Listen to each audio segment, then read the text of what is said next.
Salut à tous, aujourd'hui After Zap Image numéro 584, on va démarrer avec quelques infos qui concernent la Ligue 1. On en parlait la semaine dernière, le Hertha Berlin avait déjà proposé une offre de 20 millions d'euros à l'Olympique Lyonnais pour le milieu de terrain Lucas Touzard. L'offre avait été refusée par les dirigeants lyonnais. Les Allemands sont prêts à revenir à la charge avec une offre qui pourrait cette fois-ci s'élever à près de 25 millions d'euros. On va voir si Jean-Michel Aulas va céder. Le club allemand est même prêt à tripler le salaire de Lucas Touzard. On rappelle aussi que le Hertha Berlin est toujours très intéressé par Julian Draxler, le joueur du Paris Saint-Germain. Une autre info qui concerne l'Olympique de Marseille, l'Inter Milan et même l'Olympique Lyonnais qui s'intéressent aussi de près à Fawzi Ghoulam, puisque Ghoulam ne devrait pas continuer l'aventure avec le Napoli. Il dispose d'un bon de sortie pour le mois de janvier, il faut le dire, Fawzi Ghoulam.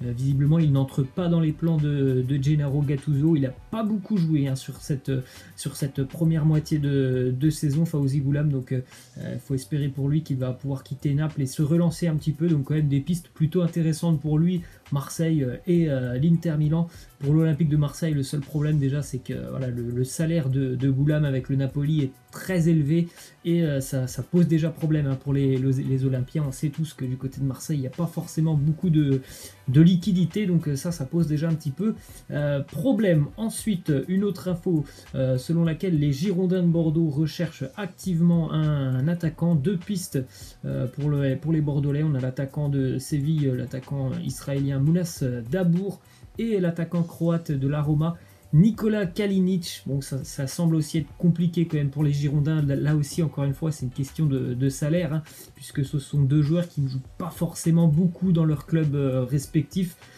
Surtout pour Kalinic d'ailleurs, mais niveau salaire par contre, bien évidemment, ça sera compliqué pour les Girondins de Bordeaux de concurrencer la Roma et le FC Séville. Ensuite, autre info qui nous vient du côté de l'OGC Nice, cette fois-ci c'est une info blessure. Patrick Vieira l'a annoncé en conférence de presse, le défenseur central Malang Sarr a été victime d'une entorse au niveau de la cheville. Il sera absent 3 semaines, ça fait quand même beaucoup de blessés dans le secteur défensif du côté de l'OGC Nice.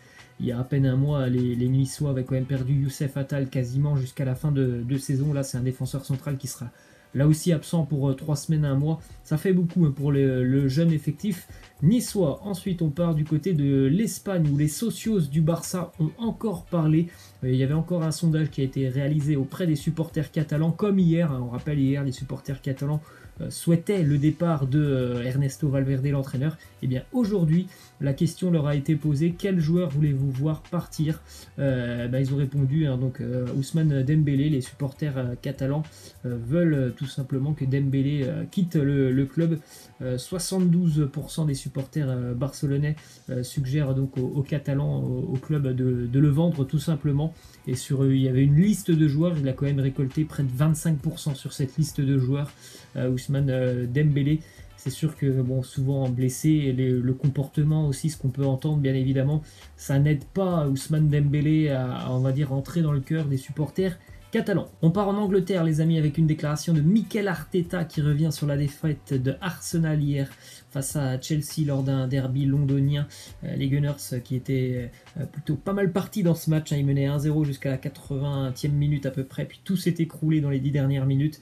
En l'espace de 5 minutes d'ailleurs, ils ont encaissé 2 buts, ils ont donc perdu encore une fois à domicile face à Chelsea. Arteta qui nous dit: je suis vraiment déçu du résultat, de la façon dont nous avons encaissé les buts et du timing. Je suis satisfait de beaucoup de choses que j'ai vues, que nous avions travaillé à l'entraînement et qui se sont réellement produites pendant le match. C'est vrai que c'est quand même assez cruel pour les Gunners hier, parce que franchement ils ont fait quand même globalement un bon match, surtout sur la première période. Ils ont été supérieurs à Chelsea sur la première période, peut-être un peu plus quand même en difficulté en seconde mi-temps, mais c'est quand même cruel de perdre ce match en toute fin de match en encaissant 2 buts en plus de ça. Au niveau de la confiance des joueurs, ça va pas être très simple. On enchaîne avec une autre déclaration de Mikel Arteta sur Nicolas Pepe. Il nous dit: nous sommes ici pour l'aider. S'il est prêt à apprendre, à travailler dur, je vous assure qu'il a le potentiel pour être au top, absolument au top. Après, il l'a dit aussi, c'est un problème vraiment de confiance pour Nicolas Pepe. Et puis, toujours un petit peu de difficulté à s'adapter au style de jeu anglais.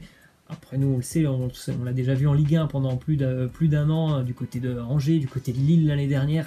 c'est un joueur qui a le talent. Après, voilà, ça prend peut-être un petit peu plus de temps que prévu son adaptation en première ligue. Ensuite, une info mercato qui nous vient d'Angleterre. Arsenal se retrouverait en pole position en cas de départ de Jérôme Boateng du Bayern Munich. Ça me surprend toujours un petit peu. Je pense que Jérôme Boateng, voilà, c'est pas l'assurance tout risque à niveau défensif. Et Arsenal, j'ai toujours un petit peu du mal par rapport à leur recrutement. Ensuite, une autre info qui nous vient aussi d'un quotidien anglais. Manchester United envisage de recruter l'international danois Christian Eriksen l'été prochain, si possible, puisque l'été prochain, il ne sera plus sous contrat avec Tottenham, donc ce qui veut dire qu'il sera gratuit, hein, bien évidemment. Donc on en parlait pour cet hiver du côté de Manchester, mais forcément, si on peut l'avoir gratuitement l'été prochain, les Mancuniens ne vont pas se priver. Après, peut-être que d'ici là, la donne aura changé, hein, puisque certainement, dès cet hiver, hein, dès le début du mercato, il risque d'y avoir quand même des clubs qui s'intéressent à Christian Eriksen. Ensuite, une déclaration là, de Kevin Prince Boateng qui nous parle de Jürgen Klopp. Il nous dit: il sait comment nous captiver, je ne sais pas comment il fait, mais il se débrouille. Je ne pense pas qu'il y ait un joueur à Liverpool qui ne l'aime pas, même ceux qui ne jouent pas. Après, on voit tous, hein, les amis, que voilà, il y a quand même une très très bonne relation entre Jürgen Klopp et ses joueurs. Partout où il est passé, il y a toujours eu de très bons rapports avec ses joueurs. Et ça se ressent sur le terrain. Ensuite, déclaration d'Alisson Becker, le gardien de Liverpool, qui nous dit: il n'y a aucune vanité dans le vestiaire. Nous aimons être ensemble, nous apprécions nos moments, parler, rire, parler de beaucoup de choses de la vie, mais le plus important, c'est que nous aimons être ensemble sur le terrain. Bon, on s'en doutait bien évidemment que du côté de Liverpool, le vestiaire vit très bien, ça se voit sur le terrain tout simplement, parce que quand une équipe arrive à enchaîner depuis plus de 2 ans maintenant des résultats vraiment incroyables, mais en général quand même le vestiaire vit bien. Si le vestiaire ne va pas trop bien, ça se ressent, hein. Il y a de fortes chances que ça se ressente sur le terrain. Bon, c'est pas du tout le cas du côté de Liverpool, tout se passe très très bien. Ensuite, on part du côté de West Ham. Changement d'entraîneur. Manuel Pellegrini a été remercié ce week-end. C'est David Moyes, ancien entraîneur notamment de Manchester United ou encore d'Everton, qui vient aider les Hammers, hein, qui sont en grande difficulté en première ligue. 17e place pour West Ham. Il avait déjà été à West Ham lors de l'année 2017-2018. Un bilan plutôt moyen pour David Moyes lors de son premier passage du côté de Londres. 9 victoires, 10 nuls et 12 défaites. Il est de retour bien évidemment pour aider les Hammers, pourquoi pas lutter pour le maintien jusqu'à la fin de saison, parce que ça semble quand même être compliqué. Ensuite, déclaration d'Edwin van der Sar, l'ancien gardien de la sélection des Pays-Bas, qui nous parle de Matthijs de Ligt. Il nous dit: les difficultés initiales de Ligt sont normales. Matthijs n'a que 20 ans, il joue dans un grand club comme la Juve, dans un championnat italien qu'il ne connaît pas. C'est beaucoup plus compliqué en plus de ça que le championnat néerlandais. Alors, c'est encore comme on en parlait pour Nicolas Pepe, c'est une adaptation aussi, bien évidemment. C'est pas le même style de jeu entre les Pays-Bas, où c'est un style de jeu vraiment tout est ouvert, tout est pour l'attaque, hein. Vous regardez les statistiques du championnat néerlandais, il y a quasiment 3 ou 4 buts par match à chaque fois.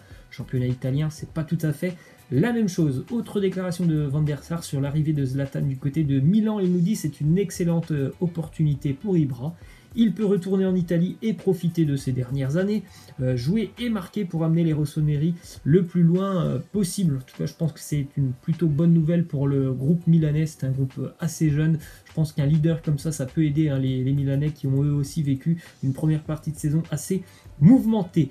On continue avec le Old Firm Derby hier en Écosse, hein. Comme d'habitude, le Celtic recevait les Glasgow Rangers. Et pour une fois, les Glasgow Rangers se sont imposés du côté du Celtic Park. 2-1. Les Rangers reviennent à 2 points de la première place, occupée bien évidemment par le Celtic. Ils ont un match en moins, les Rangers, donc vraiment cette année, on peut peut-être assister à la fin de l'hégémonie du Celtic, hein, du côté du championnat écossais. C'est très très très serré entre les deux équipes, qui en plus de ça ont quasiment les mêmes nombre de buts marqués, même nombre de buts encaissés. Steven Gerrard fait du très très bon boulot avec ses Rangers. Une info en Allemagne: le Hertha Berlin a annoncé que Salomon Kalou a été autorisé à quitter le camp d'entraînement du club allemand, qui s'entraîne actuellement aux États-Unis, pour trouver un nouveau club. Lui aussi ne joue pas beaucoup. Il a joué que 5 matchs sur cette première partie de saison. Salomon Kalou a 34 ans.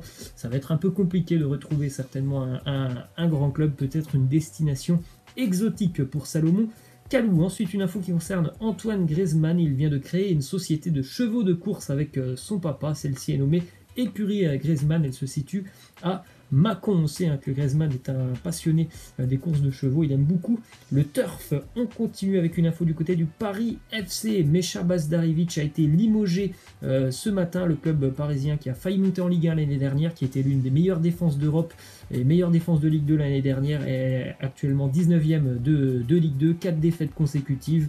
Donc Bazdarevic a été remercié. Et on termine les amis avec ce classement par rapport au transfert de l'été dernier. Laissez-moi en commentaire quels sont vos tops ou vos flops par rapport à ce classement des transferts. C'est un classement par prix, mais laissez-moi en commentaire quels sont vos tops ou vos flops. Voilà les amis, je vous laisse. Je vous dis à la prochaine. Ciao.